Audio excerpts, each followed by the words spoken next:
Hello guys, welcome to the class. Blue Lock manga ఎక్స్ప్లెనేషన్కి స్వాగతం. ఈ వీడియోలో వచ్చి బ్లాక్ చాప్టర్ 331 ఎక్స్ప్లెయిన్ చెబుతున్నాం గైస్. ముందు చాప్టర్లో ఫ్రాన్స్ వర్సెస్ జపాన్ మ్యాచ్ని స్టార్ట్ చేయడం చూసాం. ఇక మ్యాచ్ని స్టార్ట్ చేసిన 5 to 10 మినిట్స్కి ఫ్రాన్స్ గోల్ని స్కోర్ చేయడం చూసాం. ఇక ఈ చాప్టర్లో జపాన్ ప్లేయర్స్ రియాక్షన్స్ని, జపాన్ ఫ్రాన్స్ని కౌంటర్ అటాక్ చేయడం, హ్యూగో వర్సెస్ ఈసీఐ మ్యాచ్అప్స్, ఇలా ఈ డీటెయిల్స్ అన్నింటినీ ఈ వీడియోని లాస్ట్ వరకు చూసి తెలుసుకోండి గైస్. బట్ వీడియోని ఎక్స్ప్లెయిన్ చేసే ముందు నా వీడియోని లాస్ట్ వరకు చూసి నచ్చితే లైక్ చేసి మా ఛానల్ని సబ్స్క్రైబ్ చేసుకోండి గైస్. బట్ వీడియో నచ్చలేదంటే ఏం నచ్చలేదో కామెంట్లో చెప్పండి. నెక్స్ట్ టైం బెటర్గా చెప్పడానికి ట్రై చేస్తా. ఇక లేట్ చేయకుండా వీడియోని స్టార్ట్ చేద్దాం. ఇక ఫస్ట్ పేజ్లో చూసుకుంటే ఫ్రాన్స్ గోల్ని స్కోర్ చేయడం చూసి స్టేడియంలో ఉన్న ఫ్రాన్స్ ఫ్యాన్స్ అందరూ సెలబ్రేషన్ చేసుకోవడం చూసుకోవచ్చు.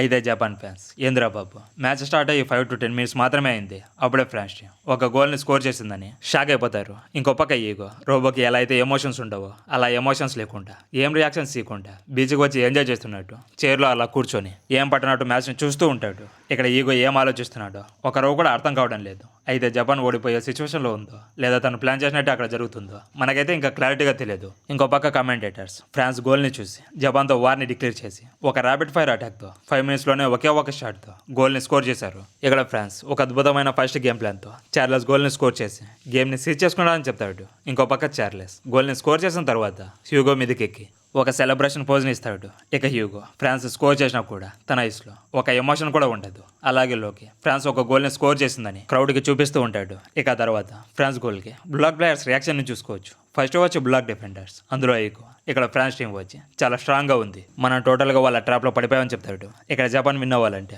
బ్లాక్ ప్లేయర్స్ లోకిని స్టాప్ చేయడం చాలా ఇంపార్టెంట్. అలాగని మొత్తం అటెన్షన్ అంతా లోకి మీద పెట్టడం కూడా చాలా రిస్క్. దానివల్ల మిగతా ప్లేయర్స్ అందరూ ఓపెన్గా ఉంటారు. అప్పుడు గోల్ని స్కోర్ చేయడం ఫ్రాన్స్కి ఇంకా ఈజీ అవుతుంది. అప్పుడే నీకు ఐకో దగ్గరికి వచ్చి ఇక్కడ ఫ్రాన్స్ అటాక్ ప్యాటర్న్స్ మన డేటాలో లేదు కదా, దీన్ని ఎక్స్పెక్ట్ చేయలేదని అంటాడు. అప్పుడు కరాస్ లోకి తన స్పీడ్తో బాల్ని రిసీవ్ చేసుకొని ఫాస్ట్గా డిఫెండర్స్ అందరిని దాటుకొని చార్లెస్కి పాస్ చేసి గోల్ని స్కోర్ చేసేలా చేశాడు. ఆ క్వాలిటీ షాట్ని లాజిక్గా ఎక్స్ప్లెయిన్ చేయొచ్చు, కానీ ఇంక్రెడిబుల్ స్కిల్లో టాలెంట్ లేకపోతే అలాంటి గోల్ని స్కోర్ చేయడం ఫ్రాన్స్ టీంకి పాసిబుల్ అయ్యేదే కాదు. ఈ ఎరలో ఉన్న టాప్ బెస్ట్ టీంకి ఆల్మోస్ట్ పవర్ అండ్ స్ట్రెంత్ చాలా ఎక్కువగా ఉంది. ఇక్కడ లోకేష్ ఫ్రాన్స్ టీంకి వరల్డ్ కప్ని విన్ అయ్యే ఛాన్సెస్ చాలా ఎక్కువగా ఉన్నాయి. ఈ ఫ్రాన్స్ టీం ఏం చేయగలదో ఇది చూస్తుంటేనే తెలుస్తుంది. అయితే ఇక్కడ బ్లాక్ ప్లేయర్స్కి అగెనెస్ట్గా ఒక చాప్టర్లోనే ఫ్రాన్స్ టీం గోల్ని స్కోర్ చేసిందంటే నాకు చాలా షాక్గా ఉంది. అయితే అప్పుడే అక్కడికి రియో వచ్చి గేమ్ స్టార్ట్ అయింది ఇప్పుడే కొంచెం చిల్ అవ్వండి. ఇక్కడ ఫ్రాన్స్ టీం ఒక ఎక్స్పెరిమెంటల్ సర్ప్రైజ్ అటాక్తో మనల్ని కౌంటర్ అటాక్ చేశారు. దానికి మనం రెస్పాండ్ అవ్వలేదు. అయితే ఇక్కడ ఫ్రాన్స్ టీం వచ్చి మనల్ని కన్ఫ్యూజ్ చేసి మన గేమ్ని డిస్టర్బ్ చేయాలని చూస్తున్నారు. అందుకే మనందరం ఒక్కసారి మన బ్రెయిన్స్ని కూల్ డౌన్ చేసుకుందాం. అలాగే మిస్టేక్ చేయకుండా ఈసారి కొంచెం కేర్ఫుల్గా ఆడదామని చెప్తాడు. దానికి ఐకో నువ్వు చెప్పింది 100% correct, nice mental management, brain boss Mikage అని అంటాడు. అలాగే పక్కనే ఉన్న బాజ్రా అండ్ గగమరు కూడా రియో చెప్పింది అగ్రీ చేస్తారు. అప్పుడే ఈసీకి కూడా వాళ్ళ దగ్గరికి వచ్చి రియో చెప్పింది నిజమే, మ్యాచ్ స్టార్ట్ అయింది ఇప్పుడే, అలాగే ఫ్రాన్స్కి ఒక పాయింట్ ఎక్కువగా ఉంటే మనం ఏం చేయాలో ప్లాన్ చేశాం కదా, ఇక మన ఫుట్బాల్ మీద ఫోకస్ చేసి గేమ్ని ఆడదామని చెప్తాడు. దానికి యూరియో స్మైల్ చేస్తూ ఓకే ఈగోస్ట్ అని చెప్తాడు. ఇక చిగిరి ఈసీకి వర్డ్స్కి ఫైర్ అప్ అయ్యి ఇంకా ఫోకస్తో మన టీంలో ఈసీగా ఉన్నాడు కదా ఎందుకు భయం అని అంటాడు. అలాగే బాజ్రా స్మైల్ చేస్తూ మ్యాచ్ ఇప్పుడే స్టార్ట్ అయిందని చెప్తాడు. దానికి ఈసీకి అయితే మంచిదని చెప్పి తన మనసులో గేమ్లో ప్యానిక్ అవ్వద్దు బ్లాక్, అలాగే నువ్వు కూడా ప్యానిక్ అవ్వద్దు ఈసీకి ఇచ్చి ఇలానే విక్టరీని సొంతం చేసుకోవడానికి మీ బెస్ట్ని ఇస్తూ ఉన్నానని అనుకుంటాడు.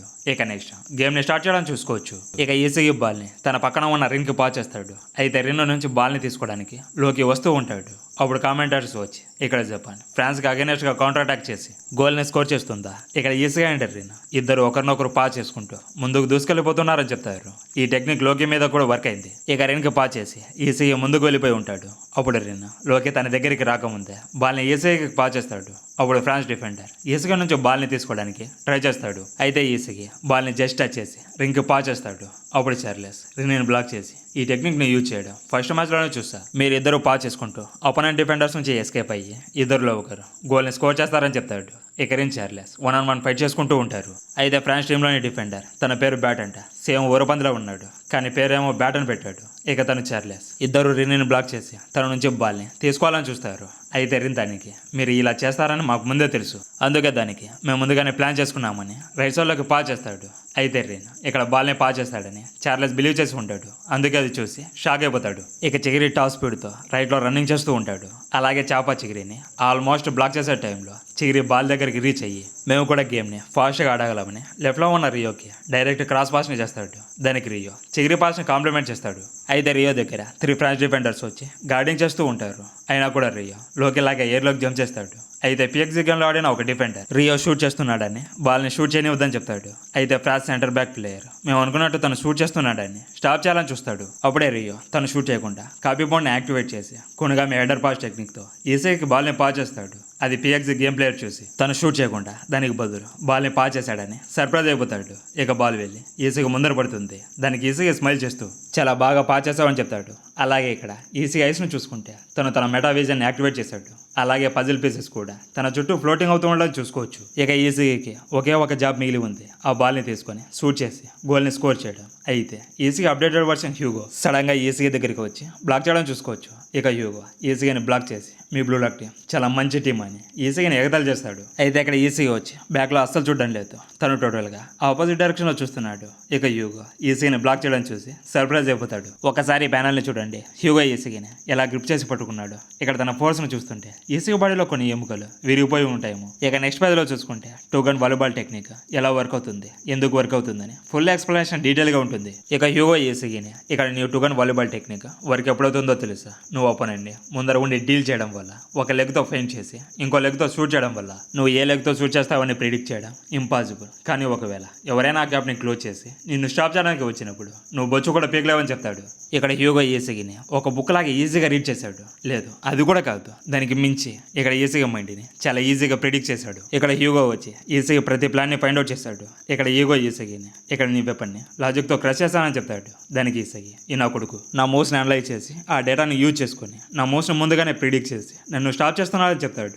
అప్పుడు హ్యూగో వచ్చి నువ్వు నైజీరియా టీంలో బ్యాక్వర్డ్ వాలీని క్రియేట్ చేసావు కదా, దాన్ని ఎవరి కాంటాక్ట్ లేకుండా నువ్వు యూజ్ చేయలేవని చెప్తాడు. సో ఇక్కడ ఈసీ మెయిన్ వెపన్ని హ్యూగో కంప్లీట్గా సెట్ డౌన్ చేశాడు. ఇక ఈసీకి గేమ్లో కొత్తగా ఎవాల్వ్ అవడం తప్ప ఇంకో ఆప్షన్ లేదు. ఇక్కడ హ్యూగో ఈసీని కంప్లీట్గా సెట్ డౌన్ చేయడానికి రిన్ చూసి డిఫెండర్స్ నుంచి ఎస్కేప్ అయ్యి ముందుకు వెళ్తూ ఈసీని పాచేయమని అడుగుతాడు. అలాగే కరాసు కూడా ఫ్రీ అయ్యి నాకు కూడా పాచేయమని అడుగుతాడు.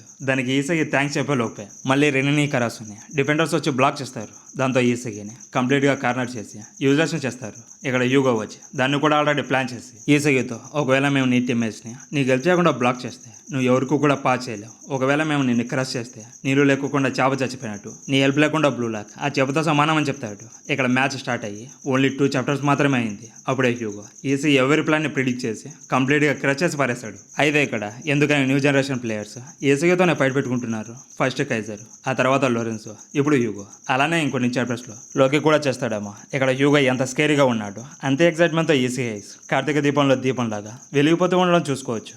ఇక ఈసీగా తన స్ట్రెంత్ను యూజ్ చేసి హ్యూగోని వెనక్కి పుచ్చేసి నీలాంటి క్రష్ చేసి ఇంత దూరం వచ్చి అని స్మైల్ చేసి నేను నెంబర్ 1 అవ్వడానికి, ఎవరైనా ఛాలెంజ్ చేయడానికి, నా లైఫ్నైనా రిస్క్లో పెట్టడానికి రెడీగా ఉన్నానని చెప్తాడు. అప్పుడు హ్యూగో నువ్వు నెంబర్ 1కి కాదు నెంబర్ 2కి బాగా సూట్ అవుతావు అని చెప్తాడు. అసలు ఇక్కడ ఏం జరుగుతుందిరా? ఇక్కడ హ్యూగో చాలా స్కేరీగా ఉన్నాడు. అసలు తను చెప్పిన దానికి మీనింగ్ ఏంటి? తను స్ట్రైకర్గా కన్నా మిడ్ ఫీల్డర్గా సూట్ అవుతాడని చెప్తున్నాడా? ఇక్కడ హ్యూగో ఈసీని చాలా అవమానిస్తున్నాడు. దానివల్ల ఈసీ తన ఫోకస్ని లాస్ అయిపోతాడు. దాన్ని అడ్వాంటేజ్గా తీసుకొని హ్యూగో ఈసీ నుంచి బాల్ని తీసుకొని అక్కడ నుంచి వెళ్ళిపోయేటప్పుడు నీకు డెస్టినీ మీద నమ్మకం ఉందా అని ఒక క్వశ్చన్ అడిగేసి వెళ్ళిపోతాడు. దాంతో ఈసీగా షాక్ అయిపోతాడు. ఇక నెక్స్ట్ చాప్టర్లో హ్యూగో గేమ్ని ఇలానే కంటిన్యూగా డామినేట్ చేస్తాడా లేదా ఎవరైనా తనకి ఫుల్ స్టాప్ పెడతారా? ఈ చాప్టర్ అయితే చాలా క్రేజీగా ఉంది. ఇక ఈ ప్రాబ్లమ్ని ఈసీగా ఓవర్కమ్ చేస్తాడా? ఈ మ్యాచ్లో బ్లూకి చాలా పెద్ద ప్రాబ్లం వచ్చి లోకి హ్యూగో అండ్ చార్లెస్. అయితే ఈ 2 చాప్టర్స్లో హ్యూగో పెద్ద తలకాయ నొప్పిలాగా మారాడు. సో నెక్స్ట్ చాప్టర్ అయితే మామూలుగా ఉండదు. అలాగే ఈ వీడియోని ఎవరైతే లాస్ట్ వరకు చూసారో వాళ్ళందరికీ థ్యాంక్ యూ గైస్. ఇక నెక్స్ట్ వీడియోతో మళ్ళీ కలుద్దాం. అంతవరకు సెలవు తీసుకుంటూ మీ అనిమే రివ్యూస్ తెలుగు.